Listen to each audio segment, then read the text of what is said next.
Hello action lover, welcome to my channel. अगर आप लोगों को मेरी स्टोरी पसंद आए तो वीडियो को लाइक शेयर एंड सब्सक्राइब ज़रूर कर लीजिएगा और हाँ, कमेंट करके ज़रूर बताना कि आपको मेरी स्टोरी कैसी लगी।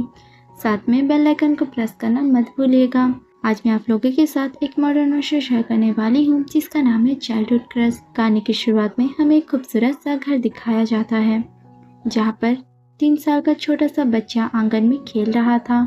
जैसे ही उसे घर से घड़ी की आवाज सुनाई देती है, वो तुरंत ही अपने नन्हे नन्हे कदमों से भागते हुए घर के अंदर जाने लगा। साथ में कह रहा था, माँ माँ आप कहाँ हो? देखो 4 बज गए, चलो हमें जाना है। तभी मैडम यू किचन से कहती हैं, बेबी थोड़ा सा वेट करो, मामा अभी आ रही है। विहिंग कहता है, ठीक है माँ, मैं यहाँ पर ही हूँ। विहिंग लिविंग रूम में उसके साइज का एक छोटा सा कुर्सी रखा हुआ था, उस पर जाकर बैठ गया। कुछ ही समय में मैडम यू अपने हाथों को तौलिया से पोंछते हुए बाहर आई और वो खुद को मिरर में जाकर देखती हैं तो उनके बाल थोड़े खराब हो गए थे। वो उसे सेट करने लगी। जैसे ही उसकी नज़र अपनी माँ पर गई, वो नन्हे नन्हे कदमों से चलते हुए मैडम यू के पास पहुंचा और उन्हें कपड़ों से खींचते हुए कहता है, माँ चलो ना, 4 तो बज गए, अब कितना लेट कराओगी? अगर हम लेट पहुँचे फिर आप कहोगे हम लोग लेट आए हैं, और शाम के 6 बजे हैं, हमें जल्दी घर जाना होगा। फिर मैं अपने दोस्तों से भी सही से खेल नहीं पाऊँगा। चलो ना माँ। वहीं की बातें सुन मैडम ये कहती है, अच्छा ठीक है हो गया, चलो चलते हैं। वो उसे लेकर पास ही के पार्क में जाने लगी जहाँ पर आस पड़ोस की सभी औरतें अपने बच्चों को खेलने के लिए यहाँ पर लेकर आती हैं। सभी बच्चे आपस में बहुत ही अच्छे से घुल मिल गए थे, साथ में उनके पेरेंट्स भी। बच्चे एक तरफ खेलते रहते और दूसरी तरफ उनकी सभी माएँ बैठकर गॉसिप किया करती। जैसे ही मैडम यू विंग को लेकर पार्क पहुंची, विंग अपने दोस्तों को देखकर मैडम के हाथ को छोड़कर तुरंत ही भागते हुए बच्चों की ओर जाने लगा। जिसे देख मैडम यू कहती है, विंग ध्यान से, तुम गिर जाओगे। आवाज़ सुनकर सभी लेडीज उसी ओर देखती हैं। जब उन्होंने मैडम यू को देखा, वो उसे अपनी ओर आने के लिए कहती है, पर मैडम यू खड़े होकर विहिंग को देख रही थी। जब वो अपने दोस्तों के पास पहुंच गया, तब मैडम यू हाँ में अपने सिर को हिलाकर अपने दोस्तों के पास आ गई। एक तरफ बच्चे मिट्टी में खेल रहे थे तो दूसरी ओर सभी माएँ बैठकर बातें कर रही थी। जैसे ही शाम हुई, सभी अपने बच्चों को बुलाते हैं। सभी मिट्टी से सने हुए उनके पास पहुंचे। हालांकि उन सबको बच्चों पर थोड़ा गुस्सा आ रहा था, पर वो सभी इतने प्यारे थे कि कोई भी उन्हें डांट नहीं पाता। वो सभी अपने अपने बच्चों को लेकर एक दूसरे को अलविदा कहकर अपने अपने घर की ओर चली गई। घर पहुंचते ही मैडम यू ने दरवाजा बंद किया और तिरछी नजरों से विंग की ओर देखने लगी, जिसे देख विंग ने अपने सिर को नीचे कर लिया था, क्योंकि उसे पता है उसकी माँ उसे क्यों ऐसे घूर रही है। तभी वो कहता है, वो मेरी गलती नहीं थी, वो जो 2 मोटो लड़के हैं ना, उन लोगों ने मुझे मिट्टी लगा दिया, मैंने खुद नहीं लगाया। सच्ची माँ, मैं झूठ नहीं कह रहा। मैडम यू कहती है, अच्छा उन दोनों ने लगाया और तुमने उन्हें लगाने दिया? विहिंग कहता है, नहीं माँ, मैंने ऐसा नहीं किया, मैंने उन्हें बहुत रोका, पर वो दोनों रुके ही नहीं, मुझे पूरी तरह मिट्टी से सना दिया। इसीलिए मैंने भी उन दोनों को मिट्टी लगा दिया, और मैंने तो उनके फेस पे भी मिट्टी डाल दिया। उनके फेस चारों तरफ पूरी मिट्टी ही मिट्टी हो गए थे। उसके क्यूट क्यूट बातें सुन मैडम यू को हंसी आ रही थी, पर वो खुद की स्माइल पर कंट्रोल करते हुए कहती है, विहिंग अगर कल से तुमने अपने कपड़ों को गंदा किया तो फिर मैं तुम्हें आगे से कभी भी पार्क लेकर नहीं जाऊंगी, फिर तुम घर में खेलते रहना। विहिंग कहता है, नहीं माँ, ऐसा मत करना, पक्का से अब से मैं खुद को साफ रखूंगा, अब से कपड़े गंदे कभी नहीं करूंगा, प्रॉमिस, प्लीज ऐसा मत करना, प्लीज मुझे माफ कर दो। ये कहते वक्त विहिंग ने बहुत ही प्यारा सा फेस बना रखा था, जिसे देख मैडम ये आगे कुछ कह ही नहीं पाती। वो कहती है, अच्छा ठीक है, चलो मैं तुम्हें नहला देती हूँ। ये कहकर वो विहिंग को लेकर वॉशरूम में चली गई। वो विहिंग को आधे घंटे में अच्छी तरह नहलाकर कपड़े पहना देती है, फिर उसे सोफे में बैठा दिया और कहा, बताओ तुम क्या खाओगे, क्या तुम्हें भूख लगा है? विहिंग कहता है, मुझे बहुत बहुत भूख लगा है। तो बताओ क्या खाओगे? विहिंग कहता है, चोको चिप्स। तभी मैडम यू कहती है, अच्छा तुम्हें अभी भी चॉकलेट की ही पड़ी है, हमेशा तुम बाबा को कहते हो कि चॉकलेट लेकर आओ और तुम्हारे बाबा तुम्हें रोज चॉकलेट देते हैं, अब तुम चोको चिप्स भी खाना चाहते हो? विहिंग कहता है, अच्छा सॉरी ना, ऐसा नहीं होगा, प्लीज़ आप जो भी हो वो ला दो ना, मुझे खिला दो, मुझे बहुत भूख लगा है। मैडम यू कहती है ठीक है तुम बैठो मैं आती हूँ। ये कहकर वो किचन में चली गई। 2 मिनट के अंदर वो बाउल में खाना लेकर विंग के पास आई और उसे बड़े ही प्यार से खिलाने लगी। कुछ ही समय में विंग कहता है बस बस और नहीं खाना, मेरा पेट फुल हो गया। मैडम यू कहती है ऐसे कैसे, तुम इस भाव को पूरी तरह फिनिश करोगे, हर रोज तो खाते हो, आज फिर क्यों नहीं खा रहे। वही कहता है उफ़ो, सच में मेरे पेट में जगह नहीं है, अगर आप मुझे ऐसे खिलाते रहे तो मेरा पेट फूलकर गुब्बारा हो जाएगा और किसी दिन फटकर सभी खाना बाहर आ जाएगा। वही की बातें सुन मैडम यू कहती है वही ऐसा नहीं कहते। वही कहता है सॉरी मम्मा, पर मेरे पेट में और बिल्कुल भी जगह नहीं है। मैडम यू कहती है ठीक है तुम बैठकर टीवी देखो, मैं तब तक काम कर लेती हूँ। वही हाँ कहता है। मैडम यू ने उसे टीवी में कार्टून लगा दिया और वो खुशी खुशी टीवी देख रहा था। आधे घंटे के अंदर उन्होंने घर को क्लीन कर लिया था और आकर विंग के पास बैठी। दोनों मिलकर ही कार्टून देख रहे थे। ऐसे ही 1 घंटे बीत गए। तभी दरवाजे पर नॉक हुआ। वो उठी और जाकर दरवाजा खोलती है तो चैन मैन खड़ा था। वो यू को देखकर कहता है विंग कहाँ पर है।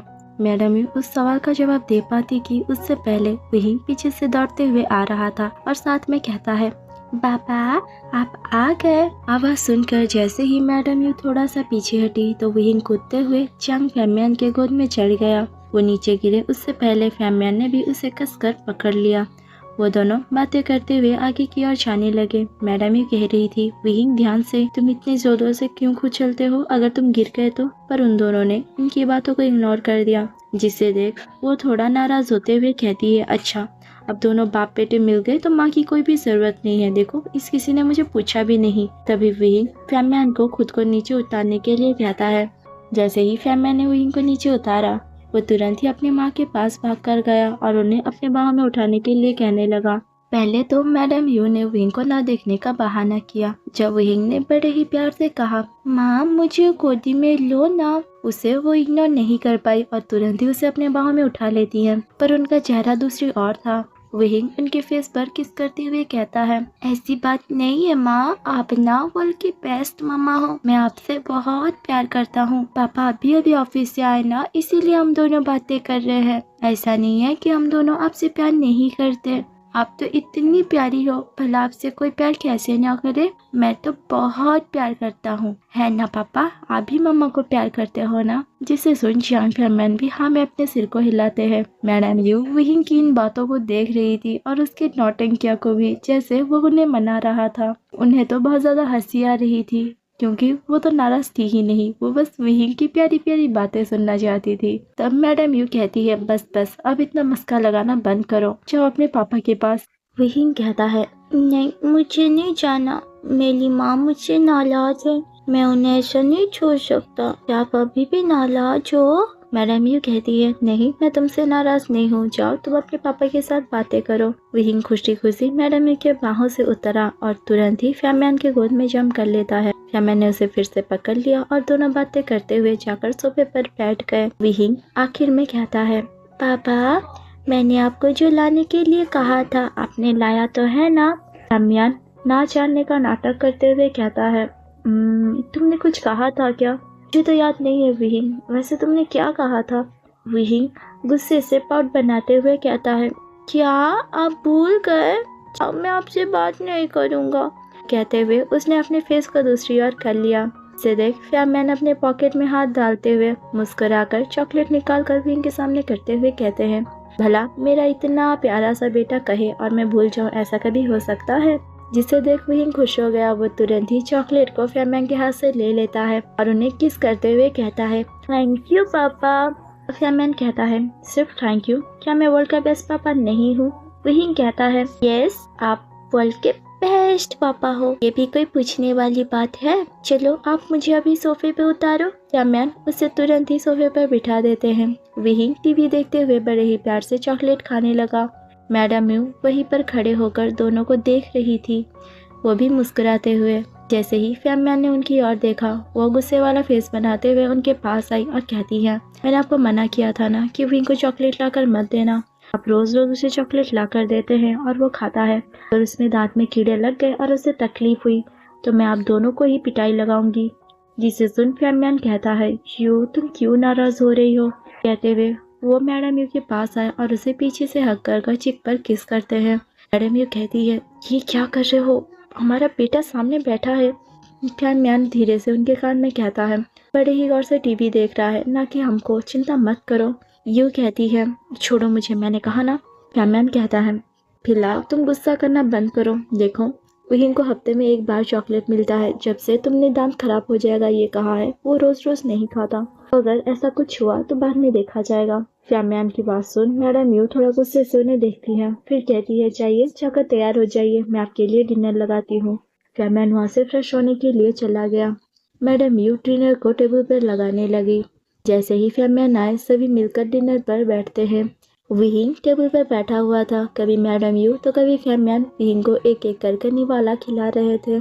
तभी विहिंग कहता है, बस मेरा हो गया, आप दोनों खाओ, मेरा पेट फुल है, अब मैं सोने जा रहा हूँ। गुड नाइट माँ, गुड नाइट बाबा। वो दोनों उसे गुड नाइट कहते हैं। खाना खाकर वो दोनों भी अपने कमरे में चले गए।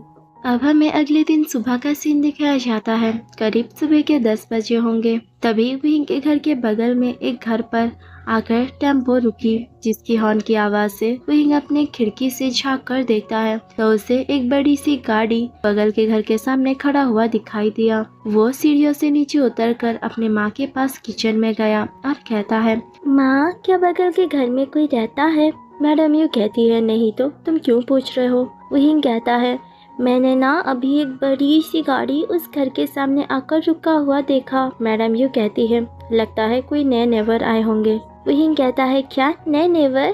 तो मुझे और भी दोस्त मिलेंगे? विहिंग की बात सुन मैडम यू कहती है, हाँ हो भी सकता है। विहिंग कहता है, क्या? तो मुझे अभी जाना है, मुझे अभी जा लेकर जाओ ना वहाँ पर। मैडम यू कहती है, बेटा मुझे अभी काम है, बाद में चले जाना। विहिंग कहता है, नहीं मुझे अभी जाना है। पता है वो गाड़ी कितनी बड़ी थी, मुझे उसे ना पास से देखना था, चलो ना माँ। मैडम यू कहती है, बिल्कुल नहीं, मुझे अभी काम है, थोड़ी देर बाद हम जाएंगे, ठीक है? विहिंग कहता है, पर तब तक को वो गाड़ी चली जाएगी, मुझे देखना था। जिसे सुन मैडम यू कहती है, अच्छा ठीक है, तुम देख सकते हो, पर हाँ हमारे गार्डन में रहना, उनकी घर की ओर मत जाना, ना ही रोड पर। विहिंग कहता है, ठीक है माँ, मैं ध्यान रखूंगा। ये कहते हुए वो जैसे ही दरवाजा खोलने के लिए गया तो वो नहीं खोल पाया, क्योंकि लॉक ऊपर से लगा हुआ था और वो इतना छोटा था, उसके हाथ तो वहाँ पर पहुँच ही नहीं रहे थे। वो वहीं से अपने माँ को आवाज़ देते हुए कहने लगा, माँ, माँ दरवाजा तो लॉक है, खोल दो ना माँ, हाँ मैं आपसे कह रहा हूँ। तब मैडम यू किचन से कहती है, रुको मैं अभी आ रही हूँ। 1 मिनट बाद वो आकर जैसे ही दरवाजा खोलती है, विहिंग तुरंत ही भागते हुए अपने गार्डन में चला गया और वहीं से ट्रक को देखने लगा। तभी मैडम यू की नज़र टेम्पो के पीछे आकर रुके एक टैक्सी पर गई, जहाँ से एक बहुत ही खूबसूरत लेडी बाहर आई और उनके साथ एक बच्चा था, शायद वो विहिंग की उम्र का ही होगा। वो लेडी उस बच्चे से कुछ कहती है। वो बच्चा आकर छोटे छोटे पेड़ की छांव में खड़ा हो गया और वो लेडी सभी को ध्यान से सामान उतारकर अंदर रखने के लिए कह रही थी। इस तरफ विहिंग टेम्पो को देखते हुए धीरे धीरे बुदबुदाने लगा, वाह ये कितना बड़ा है, इसमें बैठकर घूमने में कितना मजा आएगा, है ना? मैं ना पापा को कहूँगा वो मेरे लिए ये वाली गाड़ी लेकर आए, हम सभी मिलकर घूमने जाएंगे। ये आवाज़ पेड़ के पीछे खड़े हुए वांजी को भी सुनाई दिया। ये कौन बोल रहा है, ये देखने के लिए वांजी जैसे ही पीछे मुड़ा, बीच में छोटे छोटे घने पेड़ होने की वजह से वो विहिंग को नहीं देख पाता। वो वैसे ही खामोशी से खड़ा हो गया। तभी मैडम यू विहिंग से कहती है, विहिंग तुम्हारा देखना हो गया, देखो बहुत ज़्यादा धूप हो रही है, जल्दी से घर में आओ। विहिंग कहता है, ठीक है माँ मैं आ रहा हूँ। ये कहते हुए वो घर के अंदर चला गया। इस आवाज़ को उस लड़के ने सुन लिया था। उसे पता चल गया कि घर के पास एक छोटा सा बच्चा रहता है जिसका नाम विहिंग है। तभी उस बच्चे की माँ उसे कहती है, लैनजैन चलो हमारा काम हो गया, अब अंदर चलते हैं। अंदर जाते ही मैडम लैन ने उसे पीने के लिए पानी दिया और एक जगह बैठने के लिए कहा और खुद ही सामान निकाल कर सेट करने लगी। जिसे देख वांजी ने जैसे ही पानी पी लिया, वो छोटे छोटे सामान को उठाकर अपनी माँ को घर सेट करने में मदद करने लगा। इस तरफ मैडम यू घर के काम को जल्दी फिनिश कर अपने न्यू नेबर के लिए खाना लेकर उनके दरवाजे के सामने पहुंची और उसे नॉक करने लगी। दरवाजा नॉक होते ही मैडम लैन सोचने लगी, आखिर यहाँ पर मुझसे मिलने कौन आया है? मुझे आए तो कुछ ही घंटे हुए हैं। वह अंदर से कहती है, कौन है? तभी मैडम यू कहती है, मैं आपकी नेबर हूँ। तभी मैडम लैन दरवाज़ा खोलते हुए मैडम यू को हेलो कहती है। मैडम यू हेलो कहते हुए खुद को इंट्रोड्यूस करवाने लगी। मेरा नाम यू जियांग है और ये मेरा बेटा है, इसका नाम विभूषण है, हम इसे प्यार से विहिंग कहते हैं। पर विहिंग की नज़र तो किसी और ही चीज़ पर थी। तभी मैडम यू कहती है, बेटा आंट को हेलो कहो। विहिंग कहता है, हेलो आंट। मैडम लैन भी विहिंग से मिलकर बहुत खुश थी, पर विहिंग का नज़र तो कहीं और था। मैडम लैन के पीछे छुपे हुए उस आधे पेज वाले छोटे बच्चे पर यानी वांगजी पर विहिंग बिना परमिशन लिए अंदर जाने लगा, जिसे देख मैडम यू तुरंत ही विहिंग को पकड़ लेती है। तुम कहाँ जा रहे हो? विहिंग कहता है, माँ वो देखो वहाँ पर एक बच्चा छुपा हुआ है, लगता है वो हमसे डर रहा है, क्या मैं उसके पास जाऊँ? मैडम यू कहती हैं, बेटा ऐसे बिना परमिशन लिए किसी के घर के अंदर नहीं जाते, ये गलत बात होती है। जिसे सुन विहिंग खामोश होकर खड़ा हो गया। मैडम यू कहती है, आप अभी अभी आई हैं तो चीज़ें सेट करने में वक्त लगेगा, शायद आपने खाना भी ना बनाया हो, इसीलिए मैं आपके लिए खाना लेकर आई हूँ, इसे खा लीजिएगा। ये कहते हुए उन्होंने मैडम लैन की ओर खाने को बढ़ाया। मैडम लैन थोड़ा हिचक रही थी। मैडम यू उन्हें कहती है, अरे इतना मत सोचिए, अब से हम नेबर्स हैं तो ऐसा कोई बात नहीं है कि आपको हिचकना पड़े। ये कहते हुए वो मैडम लैन के हाथ में खाने को पकड़ा देती हैं। फिर वो कहती है, अगर आप बुरा ना माने तो क्या हम अंदर आ सकते हैं? मैडम लैन कहती है, ठीक है। जैसे ही वो दोनों अंदर गए, विहिंग तो वांगजी के पीछे पड़ गया, जिसे देख मैडम लैन स्माइल करने लगी, क्योंकि वांगजी ऐसे दौड़ रहा था मानो विहिंग कोई इंसान नहीं बल्कि भूत हो, और विहिंग उसके पीछे पीछे उसे पकड़ने के लिए, साथ में वो बहुत सारे सवाल करते हुए उसे जवाब भी दे रहा था। अले तुम कहाँ भाग ले हो? रुको, दौड़ो मत, गिर जाओगे। पता है मम्मा भी मुझे दौड़ने से मना करती है। तुम डर क्यों रहे हो? मैं भूत नहीं हूँ, इंसान हूँ। अरे रुको ना, तुम्हारा नाम क्या है? क्या हम दोनों दोस्त नहीं बन सकते? अरे मेरी बात सुनो। पर वांगजी तो बिल्कुल भी नहीं रुक रहा था, जिसे देख मैडम लैम भी स्माइल करने लगी। आखिर में उन्होंने वांगजी को पकड़ लिया। वो कहती है, माफ़ करना, मेरा बेटा थोड़ा शाय है, वो ज़्यादा किसी से बातें नहीं करता, इसीलिए वो ऐसा रिएक्ट कर रहा है। मैडम यू कहती है, कोई बात नहीं, आपका बेटा बहुत ही क्यूट है। मैडम लैन कहती है, थैंक यू, पर आपका बेटा भी बहुत ही प्यारा है। मैडम लैन ने वांगजी के साथ विहिंग को इंट्रोड्यूस करवाया और उसका नाम भी बताया। तब जाकर विहिंग को पता चला उस लड़के का नाम लैन वांगजी है और निकनेम वो लैनजैन। तब से ही विहिंग हमेशा वांगजी को लैनजैन कहकर ही बुलाया करता। शुरुआत में तो उन दोनों की दोस्ती उतनी अच्छी नहीं थी, पर वक्त गुजरते गुजरते वो दोनों बेस्ट फ्रेंड बन गए। दोनों अब थोड़े बड़े हो चुके थे, दोनों एक साथ स्कूल जाया करते। वो दोनों हाई स्कूल में थे और 9th क्लास में पढ़ रहे थे। इसी के साथ हमारी ये स्टोरी यहीं पर स्टॉप होती है। उम्मीद है आप सबको आज का पार्ट पसंद आया हो। मैं मिलती हूँ नेक्स्ट पार्ट के साथ, तब तक के लिए बाय बाय एवरीवन। और हाँ, अगर मेरी बेबी वाली वॉइस करने की कोशिश बुरी लगी हो तो प्लीज़ थोड़ा एडजस्ट कर